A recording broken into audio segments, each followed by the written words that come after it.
The knock came early, sharp and unexpected, cutting through the quiet morning like a thought Emma Carter had tried not to have for years, and when she opened the door, the past stood right in front of her in the shape of Daniel Brooks, holding flowers like a peace offering, his jacket damp from the mist, his eyes careful as if one wrong look might break something fragile between them. And in that single moment Emma felt time pull tight around her chest because this was the man she once planned a future with, the man who left without enough explanation, the man she trained herself not to think about while building a quiet life alone in a small Oregon town where days were predictable and safe, yet here he was, older, calmer, carrying himself with the weight of someone who had lived with choices he could not undo, and before she could stop herself she noticed small details, the gray at his temples, the way his smile appeared slowly instead of easily, the way his hands held the bouquet too carefully, like he feared dropping it would end the visit before it truly began, and he said her name in that same soft tone that once made her feel seen, saying he was in town, saying he thought of her, saying very little while meaning too much, and Emma stepped aside because closing the door felt cruel and because some doors, once opened, refused to be shut quickly, and inside the house the flowers rested on the table like a silent witness as they spoke in short, fast sentences about work, about travel, about the town that never seemed to move forward, their words quick but their pauses heavy, each silence filled with things they did not say, because saying them might have made the visit real in a way neither felt ready for, and Emma felt the old pull in her chest, not sharp like pain but deep like memory, remembering how Daniel once laughed too loudly, how he dreamed of leaving, how she believed love would be enough to keep him close, and now he sat across from her looking like a man who had learned what leaving costs. And when he told her the flowers were not an apology but a thank you for what they once shared, her heart shifted because gratitude felt more dangerous than regret, and she wondered if he had come back for closure or for hope, while outside the town moved on as it always did, cars passing, wind brushing leaves along the street, unseen by both of them as they circled the truth, and when Daniel stood to leave, hesitation caught him, the kind that comes when someone wants to speak but fears the answer. And he said he never stopped thinking about her, his voice low, honest, not asking anything yet asking everything, and Emma nodded because words failed her, because some feelings lived too deep for quick replies, and she watched him walk away holding the empty space where the flowers had been, her chest tight, her calm morning broken open, unaware that across the street a young man watched the door close, noticed the way Emma did not smile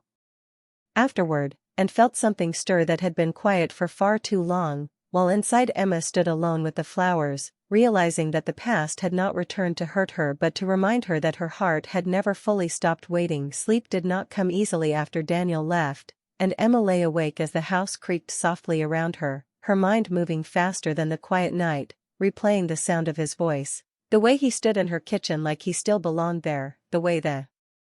flowers changed the air in the room, and when morning finally arrived it felt rushed and heavy, as if the day itself was pushing her forward before she was ready, and she moved through her routine quickly, coffee half drunk, breakfast untouched, trying to outrun thoughts that refused to slow down, telling herself that Daniel's visit was only a moment, only a memory brushing against the present, yet her heart disagreed, beating harder than usual, reacting to feelings she believed were finished. And by the afternoon she sat on her front porch with a book she did not read, watching the street like she expected something else to arrive, something she could not name, when Lucas Miller crossed over from his house, his steps careful, his face serious in a way she had never seen before, and Emma noticed then how much he had changed from the boy she once waved at from her car, how his voice had grown steady, how his eyes held more thought than before, and when he greeted her there was a pause that felt loaded, as if he was weighing every word, and he asked about the man who brought the flowers. His tone polite but tight, and Emma answered honestly, saying the man was someone from her past, someone important once, and she expected that to be enough, expected Lucas to nod and walk away, but instead he stayed, his shoulders tense, his gaze drifting to the house as if the flowers were still visible through the walls, and when he spoke again his words landed strangely, telling her that the man from her past was not the reason her heart never healed, and the sentence struck Emma without warning, sharp and cold, because she had spent years believing Daniel's leaving explained everything, the loneliness, the quiet evenings, the sense of something missing, and suddenly Lucas was suggesting another truth, one she had never allowed herself to see, and before she could ask what he meant, he pulled back, regret filling his face, apologizing and leaving quickly like he had crossed a line he did not mean to touch. And Emma was left alone on the porch with the afternoon sun fading and a feeling she could not shake, a feeling that the story she told herself about her own heart might be incomplete, and that night the town felt smaller, every sound louder, every memory closer, and she thought about Lucas in a new way, remembering how he had always been there in quiet moments, helping with small things, listening without rushing, never pushing, and she wondered why his words mattered so much, why they echoed louder than Daniel's confession, and over the next 2 days she moved through life distracted, answering emails late, skipping meals, replaying that single sentence again and again, feeling like she stood at the edge of something important but unseen, and she avoided looking across the street, avoided the thought of facing Lucas again, because part of her feared what he might say if he finished the thought he started, and part of her feared what she might feel if she truly listened, and yet the memory of Daniel softened during those days, losing its sharp pull, becoming distant, while Lucas's unfinished truth stayed close, steady, refusing to fade, until on the third evening she finally stepped outside and saw him sitting alone by the curb, his posture tired, his gaze empty like someone waiting for courage to arrive, and in that moment Emma understood that this was not just about the past returning, but about the present demanding honesty, and as she walked toward him she felt a shift inside herself, a quiet acceptance that some truths appear slowly, revealed not through grand moments but through simple words spoken at the wrong time, and she realized that part 2 of her story was not about choosing between memories and feelings, but about recognizing that her heart had been holding space for something real all along, something she never allowed herself to name, something that now refused to stay silent. The third evening felt heavier than the days before, and Emma stepped onto her porch with a steady breath, knowing she could no longer ignore the tension growing inside her, because unanswered words have a way of shaping the heart whether one is ready or not, and when she saw Lucas sitting near the curb, shoulders slumped, staring at the road like he was waiting for time itself to move, she felt a quiet pull toward him, not rushed but certain, and she called his name gently, watching him look up with surprise mixed with worry, as if he feared he had already said too much, and she asked if they could talk, her voice calm though her chest felt tight, and he agreed, shifting to sit on the porch steps, leaving space between them that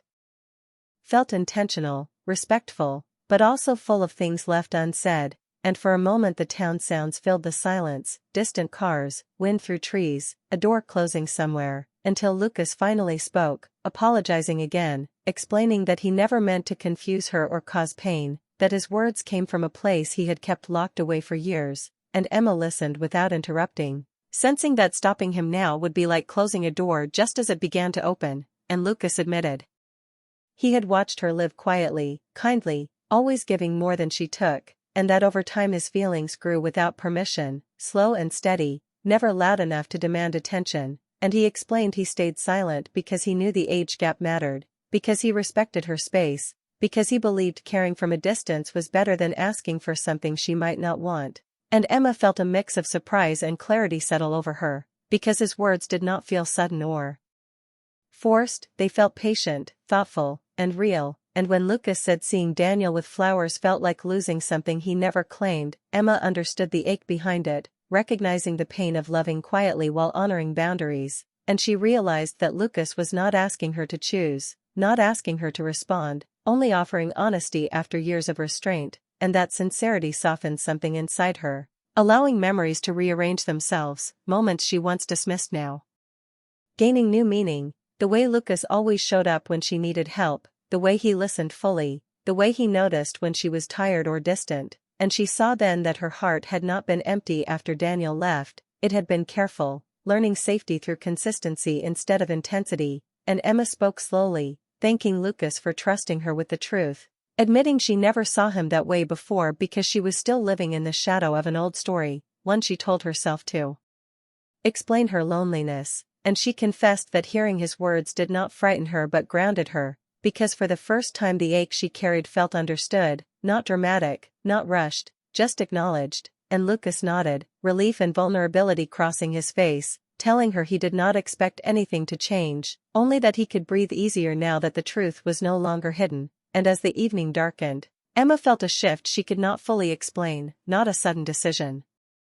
but a clear awareness that whatever came next would be shaped by honesty rather than habit, and when she finally stood to go inside, she looked back at Lucas with a gentle smile that held gratitude instead of confusion, knowing that part 3 of her story was not about romance beginning or ending, but about the moment she allowed herself to see love in a new form, one built on patience, respect, and quiet courage. And as she closed the door behind her, the house felt different, lighter, as if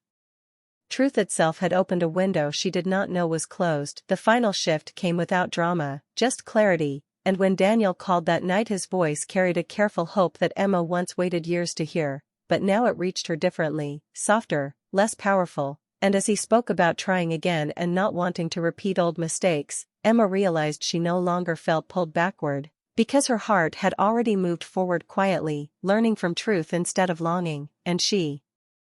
answered him with honesty, telling him she cared but could not return to what they were, not out of anger or regret but because that chapter had completed its work, and Daniel accepted her words with calm sadness, thanking her for listening and wishing her well, and when the call ended Emma stood still for a moment, feeling relief instead of loss, understanding that closure does not always come from reunion but from choice, and she stepped outside into the evening air where the neighborhood felt familiar and steady, and she saw Lucas across the street helping his mother, his movements gentle, his presence calm, and something settled inside her, a sense of right timing, and she walked over without rushing, calling his name, asking if he wanted to take a walk, not as a promise but as an opening, and Lucas looked at her with surprise that quickly turned into a quiet smile, agreeing without hesitation, and they walked down the street side by side, not touching, not speaking much, letting comfort build naturally, and Emma felt no pressure to explain herself, no need to rush feelings, only a sense of being present, and as the sky darkened she reflected on how love does not always arrive loudly, sometimes it grows unnoticed until honesty brings it into light, and she understood that the flowers on her table were not symbols of return but reminders of growth, marking the end of one story and the start of another that would move at its own pace, guided by respect, trust, and shared understanding, and as they walked back toward the houses, Emma knew that whatever happened next would be built on clarity rather than memory, and that her heart, once paused by the past, was finally free to choose what came next, not with fear or urgency, but with calm confidence, ending not in uncertainty but in quiet hope, the kind that lasts.